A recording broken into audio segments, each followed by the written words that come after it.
কিশোরগঞ্জের মিঠামইনে ৩১ দফা লিফলেট বিতরণ ও গণসংযোগ করছেন সাবেক জেলা প্রশাসক আব্দুর রহিম মোল্লা। হাওড় অঞ্চল প্রতিনিধি। ২৫শে জুলাই শুক্রবার বিএনপির পক্ষে ৩১ দফার লিফলেট বিতরণ ও গণসংযোগ করেন কিশোরগঞ্জ ৪ থেকে মনোনয়ন প্রত্যাশী সাবেক জেলা প্রশাসক বীর মুক্তিযোদ্ধা জনাব আব্দুর রহিম মোল্লা। বিএনপির ভারপ্রাপ্ত চেয়ারম্যান তারেক রহমান ঘোষিত রাষ্ট্র কাঠামো মেরামতের ৩১ দফা বাস্তবায়নের লক্ষ্যে কিশোরগঞ্জের মিঠামইন উপজেলাধীন গোপদীঘা বাজার, ধলাই বগদিয়া বাজার, অলুয়া বগদিয়া বাজার, ঢাকি বাজার, চারিগ্রাম বাজার, আতপাশা বাজারে লিফলেট বিতরণ ও গণসংযোগ করছেন সাবেক জেলা প্রশাসক বীর মুক্তিযোদ্ধা আব্দুর রহিম মোল্লা। শুক্রবার সকাল থেকে সন্ধ্যা পর্যন্ত বিভিন্ন ইউনিয়নে লিফলেট বিতরণ ও গণসংযোগ করেন তিনি।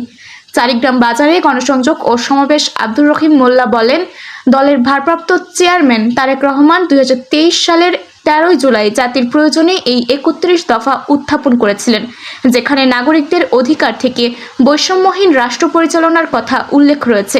এই কথাগুলোই আমরা সাধারণ জনতার মধ্যে পৌঁছে দেওয়ার জন্য লিফলেট বিতরণ করছি, যাতে করে মানুষ বুঝতে পারে বিভিন্ন। তিনি আরও বলেন, বিএনপির ভারপ্রাপ্ত চেয়ারম্যান তারেক রহমান ঘোষিত রাষ্ট্র কাঠামো মেরামতের ৩১ দফা বাস্তবায়ন করতে পারলে বাংলাদেশ হবে সুখী সমৃদ্ধ একটি দেশ।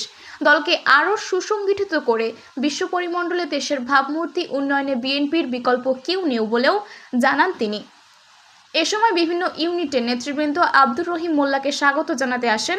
চারিগ্রাম বাজারে সমাবেশে উপস্থিত ছিলেন ছাত্রদলের সাবেক নেতা চমক, ৬ নং ওয়ার্ড বর্তমান মেম্বার রুবেল, ঢাকি ইউনিয়ন স্বেচ্ছাসেবক দল সদস্য কামরুল, মিঠামইন উপজেলা সাবেক ছাত্রদল সাধারণ সম্পাদক তানভীর, মিঠামইন উপজেলা ছাত্রদলের সাবেক অর্থ সম্পাদক মোহাম্মদ রুবেল, ইটনা উপজেলা বিএনপির সহসভাপতি গোলাম রহমান, সাবেক যুগ্ম সাধারণ সম্পাদক আবুল হাশেম, ইটনা উপজেলা কৃষক দলের সাবেক আহ্বায়ক এরশাদ উদ্দিন মল্লিক, এলমজুড়ি ইউনিয়ন বিএনপির সাবেক সভাপতি আতাউর রহমান আকন্দ, ইটনা উপজেলা যুবদলের আহ্বায়ক আবেদ খান, কিশোরগঞ্জ জেলা সাংস্কৃতিক দল